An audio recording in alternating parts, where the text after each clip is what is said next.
Hello everyone, this is Neelu Pandey this side. Welcome to my channel geeks girl. और इस channel पे मैं आपको कोडिंग के कुछ प्रैक्टिस क्वेश्चन सॉल्व कराऊंगी। ये कोडिंग के प्रैक्टिस क्वेश्चन होंगे वो मस्ट डू टाइप के होंगे, आपको करने ही करने हैं। और ये वेबसाइट गीक्स फॉर गीक्स से होंगे। सो गीक्स फॉर गीक्स में मस्ट डू क्वेश्चन टाइप से एक हेडिंग है, जहाँ पे आप क्लिक करोगे तो आपको ये सारे क्वेश्चंस टॉपिक मिलेंगे। वो सारा क्वेश्चन मैं कवर करूँगी, सारे टॉपिक्स मैं कवर करूँगी और बताऊँगी कैसे क्या पूरा एक एक लाइन एक एक वर्ड पूरा एक्सप्लेन करूँगी। तो आपको एकदम समझते हुए चलना है, मेरे साथ चलना है और प्रैक्टिस करते हुए पूरा कोड को रन करा करके सबमिट करके ही जाना है। तो बिना कुछ देरी किए हुए हम सीधे एडिटर पे चलते हैं, अपने गिग्स फॉर गिग्स एडिटर पे चलते हैं और वहाँ पे कोडिंग करते हैं। So let's get started. Hello everyone, welcome to my channel geeks girl. And यहाँ पे मैं गीक्स फॉर गीक्स के एरे टॉपिक का सेकंड वाला क्वेश्चन सॉल्व करने जा रही हूँ। इससे पहले मैंने एक वीडियो अपलोड किया था, उसमें मैंने फर्स्ट वाला क्वेश्चन सॉल्व किया था। अभी सेकंड क्वेश्चन को सॉल्व करने जा रही हूँ। सो यहाँ पे ये क्वेश्चन बहुत ज़्यादा हार्ड नहीं है और बहुत ज़्यादा इजी भी नहीं है, बट हाँ इजी है। एक तरीके से हम इसको इजी बोल सकते हैं, बट इतना भी नहीं है कि बहुत ही ज़्यादा हार्ड हो। लेकिन हाँ, एक चीज़ है कि अगर किसी कोड में कोई लाइन लिखी हुई है, कोई वर्ड लिखा हुआ है, तो उसका रीज़न क्या है, क्यों लिखा गया है, वाई वी यूज़। और यहाँ पे जो भी हमारी थ्योरी इसमें क्वेश्चंस में पूछा गया है, अगर यहाँ पे क्वेश्चन में कुछ भी distinct given an array distinct integer लिखा हुआ है, तो इसको एकदम केयरफुली सोच करके दिमाग में बैठा करके चलना है कि ये चीज़ दी गई है तो आगे चल के काम आएगी। कुछ ना कुछ लॉजिक इससे भी मिलते हैं। तो हमें यहाँ पे क्या है कि यहाँ पे पहले से ही ड्राइवर कोड इन्होंने लिख रखा है, सिर्फ हमें एक फंक्शन के अंदर कोड लिखना है और कुछ नहीं करना है। सो यहाँ पे ड्राइवर कोड मैंने ये देखिए, आप आराम से इसको एक्सप्लेन करके देख सकते हो। मैं यहाँ पे मिनिमाइज कर देती हूँ। सो यहाँ पे क्वेश्चन स्टार्ट करते हैं। सो मैं पढ़ के बता देती हूँ क्या है question. Given an array of distinct integer. सबसे पहला तो की पॉइंट इसमें यही है कि डिस्टिंक्ट इंटीजर की बात की गई है। यहाँ पे नेगेटिव इंटीजर रिपीटेड इंटीजर की बात नहीं की गई है। The task is to count all the triplets such that sum of two elements equal to the third element. Okay. So यहाँ पे काउंट द ट्रिपलेट्स की प्रॉब्लम जो है वो ये है कि एक एरे हमें दिया होगा, उस एरे में से हमें ऐसे दो एलिमेंट चूज करने हैं और उसको सम करने पर जो थर्ड एलिमेंट आए वो हमारे एरे में प्रेजेंट होना चाहिए। दो एलिमेंट को ऐड करने के बाद जो आंसर आए वो हमारा एरे में प्रेजेंट होना चाहिए। अगर ऐसा है तो वो ट्रिपलेट है, और ऐसे कितने ट्रिपलेट बन सकते हैं वो हमें आंसर में रिटर्न कराना है। सो यहाँ पे एग्जाम्पल दिया हुआ है, input n equal to four. N equal to four किस लिए, ये इनपुट हमें है। n इक्वल टू फोर मतलब ये हुआ कि number of element in the array is four. And explanation इन्होंने दे रखा है, जैसे कि यहाँ पे वन एंड टू को ऐड करेंगे तो हमारा थर्ड जो सम आएगा वो थ्री आएगा, और थ्री देखिए यहाँ पे पहले से एरे पे प्रेजेंट है। सो ये हमारा ट्रिपलेट हो गया वन टू और थ्री का, ऐसे ट्रिपलेट हो गया। ये एक हमें ट्रिपलेट मिल गया, फाइंड कर लिया। एंड सेकेंड ट्रिपलेट क्या हुआ, थ्री एंड टू को ऐड करेंगे तो हमारा फाइव आएगा। सो यहाँ पे सेकंड वाला ट्रिपलेट ये हो गया। और भी कुछ ट्रिपलेट बन सकते हैं क्या, वन एंड फाइव को ऐड करेंगे, सिक्स ऐड, यहाँ पे सिक्स प्रेजेंट है नहीं है। फाइव एंड थ्री को ऐड करेंगे तो क्या एट प्रेजेंट है यहाँ पे नहीं है। सो यहाँ पे सिर्फ ओनली टू ट्रिपलेट बन रहे हैं हमारे। सो हमें इसलिए आउटपुट में टू को रिटर्न कराना है, क्योंकि नंबर ऑफ ट्रिपलेट यहाँ पे जितने फाउंड हो रहे हैं वो कितने हो रहे हैं, टू हो रहे हैं। सो ये एग्जाम्पल हो गया। सेकंड एग्जाम्पल भी आप देख के आराम से कर सकते हो। इसमें एक्सप्लेनेशन जो दिया गया वो बाउंड्री केसेस का दिया गया। अगर ऐसे ट्रिपलेट एग्जिस्ट नहीं करते हैं तो आउटपुट जीरो आएगा। सो यहाँ पे टास्क इन्होंने पहले से बोल रखा है कि you don't need to read input और printing anything, your task is to complete the function count triplet function. इस फंक्शन में दो आर्गुमेंट पास किए गए हैं। First is array, integer type का एरे है, और एक इनपुट है एन, वो भी इंटीजर टाइप का ही है। एंड यहाँ पे रिटर्न क्या कराना है हमें, ट्रिपलेट काउंट हमें रिटर्न कराना है। ऐसे कितने ट्रिपलेट बन सकते हैं उस चीज़ का काउंट हमें रिटर्न कराना है आउटपुट में। ये हमारे कंस्ट्रेंट्स दिए हुए हैं। कंस्ट्रेंट से हमें ये पता चलता है कि हम वहाँ पे कहाँ पे ये इंट यूज़ करेंगे, कहाँ पे लॉन्ग यूज़ करेंगे, तो कौन सा डेटा टाइप हम यूज़ करेंगे ये हमें कंस्ट्रेंट से पता चलता है, क्योंकि इसकी रेंज दी हुई है। जैसा कि मैंने पहले भी वीडियो में बताया था कि इसकी भी रेंज 10⁻8 से ज़्यादा होती है, उसमें हम लोग लॉन्ग यूज़ करते हैं। इसी तरीके से हमें कंस्ट्रेंट का यूज़ यहीं पर यहाँ पे इसीलिए होता है। तो सबसे पहले मैं यहाँ पे ये समझा दूँ कि इसकी एल्गोरिदम क्या होगी, क्या अप्रोच होगी, कैसे हम इसको सॉल्व करेंगे। सो इसकी जो एल्गोरिदम है मैं वो आपको समझाने जा रही हूँ। मैं यहाँ पे पेंसिल यूज़ करती हूँ। मान लीजिए हमारे पास ये एरे है, इन्हीं का एग्जाम्पल ले लेते हैं एरे का। इनका एग्जाम्पल क्या था?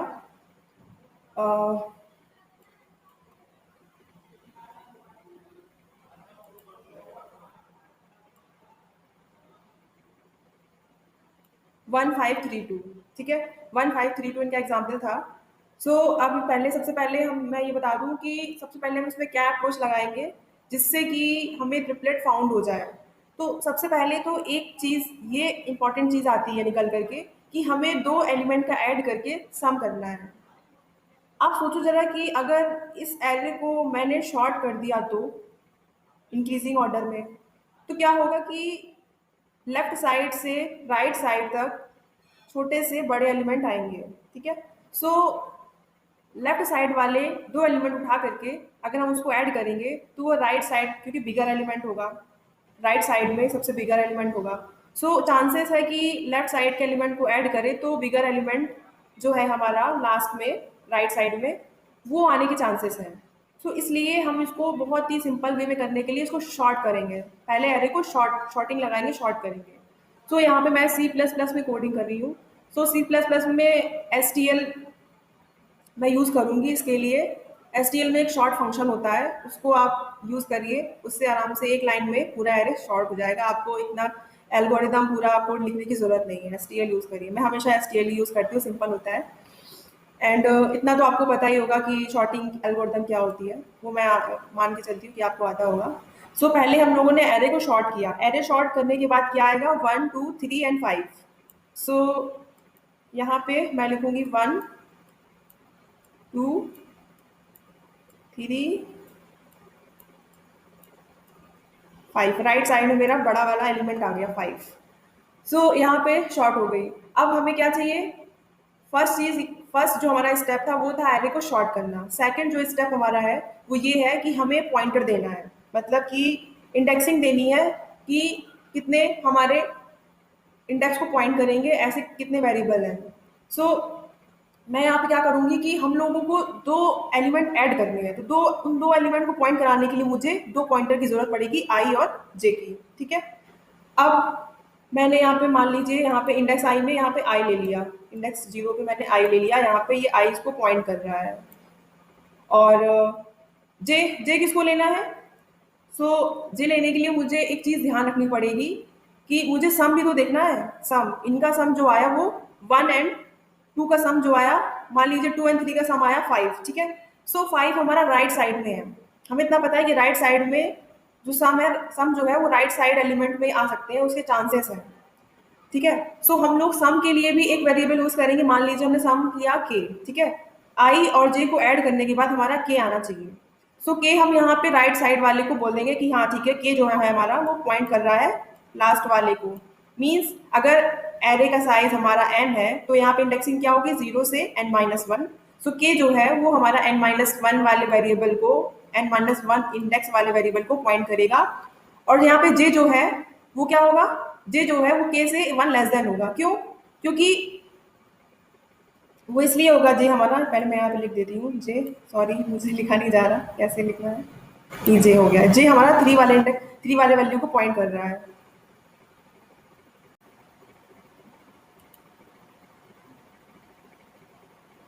सो यहाँ पे मैंने आई जे एंड के मैंने यहाँ पे प्रिंटर पे लिख लिया है क्योंकि यहाँ पे मुझे ज़्यादा सिंपल लग रहा है।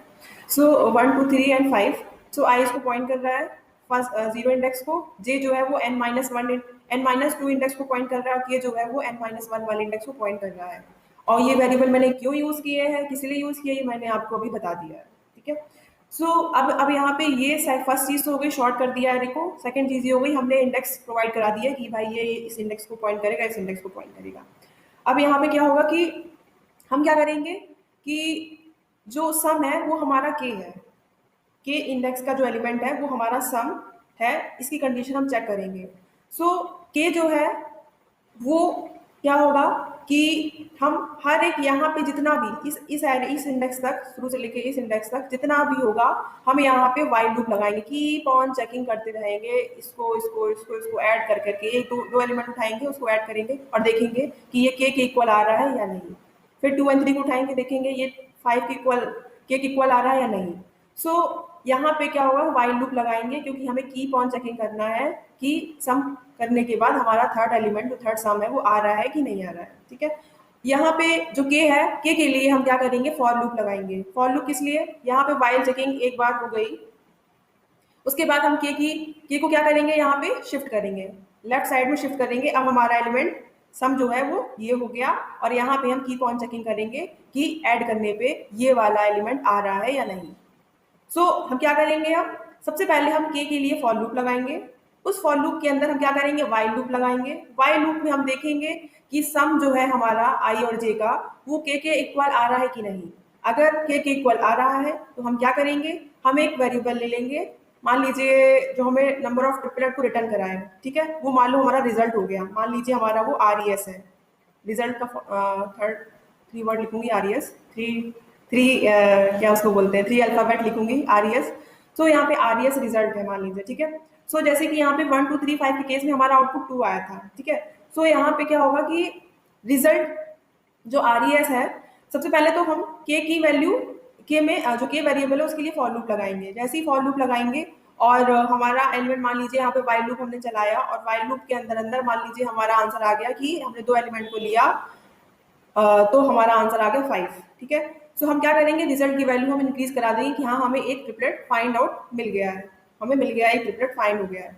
अब इसके बाद फिर क्या करेंगे, हम के को यहाँ शिफ्ट करेंगे, फिर उसके लिए फाइंड आउट करेंगे वाइल लूप लगा करके कि क्या हाँ हमें 2 एलिमेंट सम करने पे थर्ड वाला मिल रहा है कि नहीं। अगर मिल जाता है तो हम उसको क्या करेंगे, फिर से रिजल्ट की वैल्यू हम क्या कर देंगे, बढ़ा देंगे, तो हमारा रिजल्ट की वैल्यू क्या हो जाएगा, 2 हो जाएगा।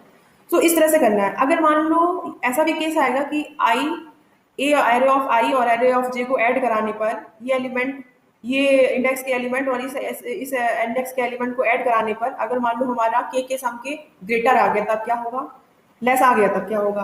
तो ग्रेटर के केस में क्या होगा कि अगर इन दोनों का सम के ग्रेटर आ गया, सो क्या होगा कि हम जे को, जो है जे हमारा, उसको हम लेफ्ट साइड में शिफ्ट कराएंगे, क्योंकि ग्रेटर हो गया के। सो हम क्या करेंगे, शिफ्ट कराएंगे कि भाई वैल्यू कम हो थोड़ी सी। और अगर सम जो है एरे ऑफ आई और प्लस एरे ऑफ जे अगर हमारा के लेस देन है, तो हम क्या करेंगे, आई को राइट साइड शिफ्ट कराएंगे। सो यहाँ पे मैंने जो जे की वैल्यू थी, सॉरी, अगर आई और जे को सम करने पर के आ गया, के लेस देन आ गया, तो हम आई को शिफ्ट कराएंगे, और इन दोनों को ऐड करने पर अगर हमारा के ग्रेटर देन आया तो हम जे को लेफ्ट साइड में शिफ्ट कराएंगे, और हमारा कीप ऑन चेकिंग तो होगा ही कि है कि नहीं। ठीक है, जैसे ही हमें इक्वल टू मिला वैसे ही हम रिजल्ट की वैल्यू इंक्रीज कर देंगे। सो अब मैं सीधे यहाँ पे कोडिंग करने जा रही हूँ बिना कुछ डिले किए हुए। सो सबसे पहले मैं यहाँ पे कोडिंग करूँगी।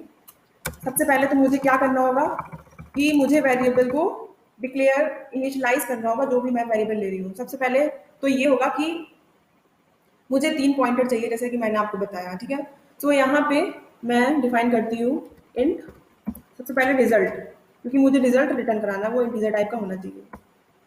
After that int I equal to 0, क्योंकि मुझे यहाँ पे आई और जे को ऐड करना है, इसलिए मुझे इनिशियलाइज कराना ही होगा। And after that int j is equals to, j की वैल्यू क्या है, मुझे क्या लेनी है, n-2, क्योंकि हमारा के n-1 होगा। तो यहाँ पे n-2 मैंने जे की वैल्यू ले ली है। अब इसके बाद क्या होगा कि मुझे एरे को, सबसे पहले तो मैं एरे को शॉर्ट करा लेती हूँ, कोई प्रॉब्लम नहीं चाहती मैं, सीधे शॉर्ट। तो C++ में STL यूज होता है, उसमें शॉर्ट कैसे डिफाइन करते हैं, एस शॉर्ट, सिंपल ये लिखिए और ब्रैकेट के अंदर एरे लिखिए कहाँ से कहाँ तक शुरू हो रहा है, प्लस n।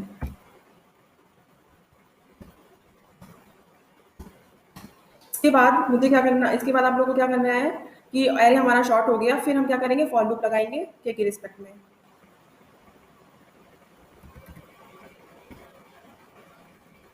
फॉर लूप किसलिए लगा रहे हैं, के लिए लगा रहे हैं। तो यहाँ पे डिफाइन कर देती हूँ इंट के, ये हमारा लास्ट एलिमेंट था जो n-2 को पॉइंट कर रहा था। सो यहाँ पे k इक्वल टू n-1 को पॉइंट कर रहा था, n-2 को तो j पॉइंट कर रहा था। तो यहाँ पे n-1 k greater than 0, k minus minus, sorry decrement operator. अब इसके बाद क्या करना है कि हमने स्कैन तो किया एरे को, लूप लगाया के। अब इसके बाद हम ये चेक करेंगे कि इन दोनों का सम जो है, अरे हाँ, मुझे एक और वेरिएबल डिक्लेयर करना पड़ेगा, sum. Int sum is equals to 0। ये फॉर लूप हो गया। अब इसके बाद हम यहाँ पे वाइल वाइल लूप लगाएंगे। वाइल लूप किस लिए? हम कंडीशन चेक करेंगे आई लेस देन जे है या नहीं। डब्ल्यू ये वाइल लूप लगाया, आई लेस देन जे। ओके, अगर आई लेस देन जे का केस है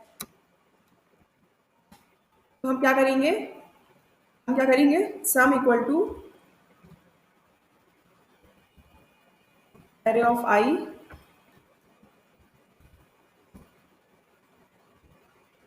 array of j, इसको ऐड करेंगे और सम में स्टोर करा लेंगे।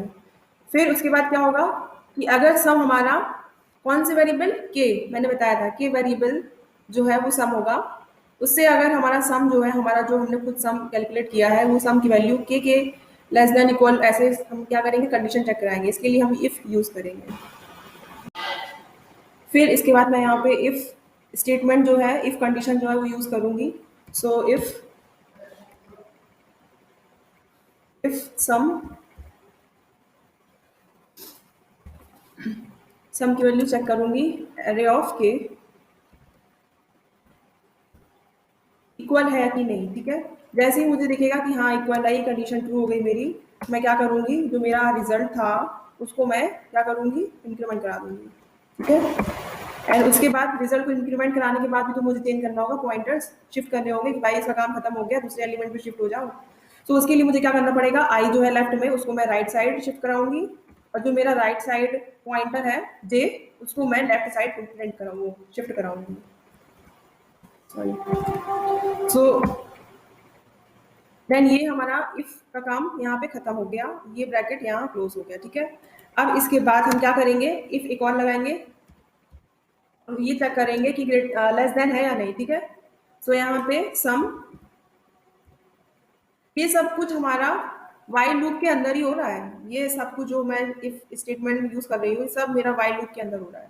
सो सम लेस देन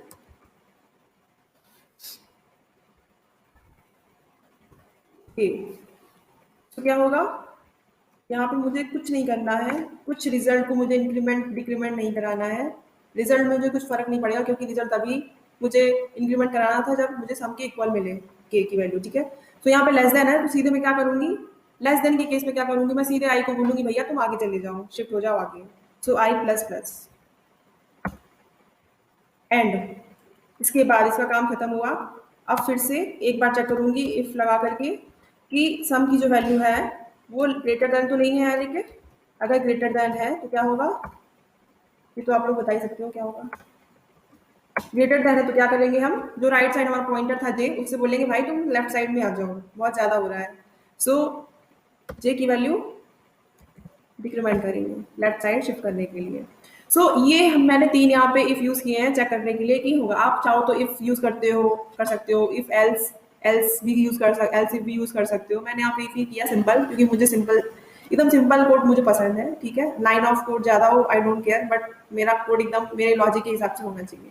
सो आप कुछ भी इसमें चेंज कर सकते हो, यूज कर सकते हो, बस ये है कि लॉजिक समझ आना चाहिए कि मैं क्या कर रही हूँ और ये क्यों हो रहा है, ये वर्ड मैं क्यों लिख रही हूँ। सो हाँ, मैंने एक चीज़ यहाँ पे गलती ये की है, मैंने रिजल्ट की वैल्यू यहाँ इंक्रीमेंट कराई और यहाँ पे मैंने रिजल्ट को सिर्फ मैंने डिक्लेयर किया है। मुझे इनिशियलाइज करने की जरूरत पड़ेगी यहाँ पे, क्योंकि मुझे यहाँ पे जो रिजल्ट है उसकी वैल्यू मुझे 0 से शुरू होगी, तभी तो मैं इसको इंक्रीमेंट करूंगी। अगर मैं ऐसे रन कराऊंगी तो यहाँ पे गार्बेज वैल्यू रिजल्ट में स्टोर होगी, जो बाद में मुझे दिक्कत देगी। मुझे आंसर चाहिए 1 और 2 में, गार्बेज नहीं चाहिए, इसलिए मैं यहाँ पे इनिशियलाइज करूंगी इसको 0 से। ओके, अच्छा वो मैंने ये डिबग कर लिया। देन इसके बाद क्या होगा? इसके बाद ये होगा कि सारा काम हो गया है, ये ब्रैकेट यहाँ क्लोज, ये ब्रैकेट यहाँ क्लोज, ये ब्रैकेट यहाँ क्लोज, ये वाइल लूप का ब्रैकेट जो है वो ये है हमारा, यहाँ पे क्लोज हो गया। और ये फॉर लूप के अंदर जो था वो हमारा ब्रैकेट यहाँ पे क्लोज हो गया। ठीक है, ये फॉर लूप का ब्रैकेट है। उसके बाद हम फॉर लूप से बाहर निकलेंगे और हम क्या करेंगे? फाइनली रिजल्ट को रिटर्न कराएंगे। सो मैं यहाँ फॉर लूप के बाहर गई और यहाँ पे रिटर्न कराया रिजल्ट। अब एक बार पूरा कोड पे कर लूंगी कि कोई एरर तो नहीं है, सेमी कॉलम कुछ मिसिंग तो नहीं है। हम्म, सब सही दिख रहा है। अब मैं इसको कंपाइल करूंगी, कंपाइल हो रहा है या नहीं, कोई एरर तो नहीं है।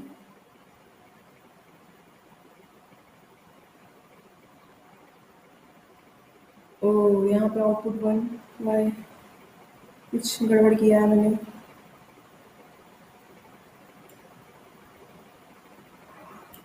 इस प्रोग्राम में, इस कोडिंग में मैंने ये चीज़ गलत की है, इसलिए मेरा आउटपुट यहाँ पे कंपाइलर एरर तो नहीं बता रहा, बट जैसे कि हम लोगों ने एग्जाम्पल पे देखा था, इसकी वैल्यू 2 आ रही थी, आंसर हमारा आउटपुट 2 आ रहा था। तो यहाँ पे मैंने एक ये चीज़ यहाँ पे दिक्कत की है कि मैंने यहाँ पे int j equal to n-2 यहाँ पे लिखी, यहाँ पे मैंने पहले से इनिशियलाइज कर दिया। लेकिन देखो, सबसे बड़ी बात तो ये है ना कि जो हमारा i और j है वो k पे डिपेंडेंट हो रहा है। सो इसलिए मुझे थोड़ा यहाँ पर आई तो ठीक है, बट मुझे जे थोड़ा सा ध्यान देना होगा। और यहाँ पे मैं आई और जे को हटा करके यहाँ पे इनिशियलाइज करती हूँ, यहाँ पे डिक्लेयर करती हूँ, सॉरी। सो मैंने यहाँ पे इस ब्रैकेट के अंदर करना है। तो मैंने यहाँ पे इंट जे इक्वल टू, आप के -1 लिखो या n-2 लिखो, बात एक ही है। सो मैं यहाँ पे n-2 लिखती हूँ। और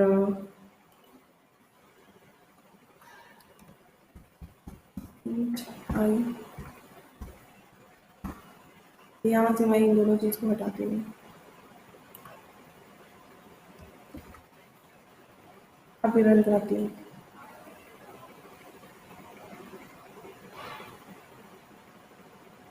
Oh, status already on the processing is a failed. Why this failed? So यहाँ पे रिजल्ट की वैल्यू,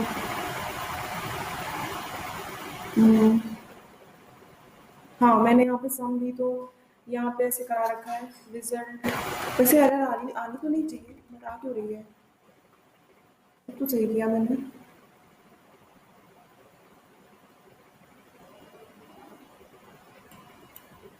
अगर मैं यहाँ पे k-1 लिखूँ तो k-1, वैसे बात तो एक ही है, बट फिर भी एक बार देखती हूँ।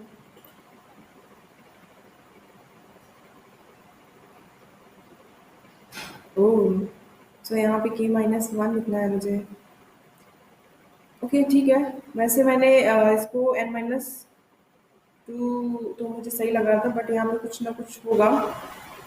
हाँ, डिपेंडेंसी है तो के रिस्पेक्ट में ही लेना होगा।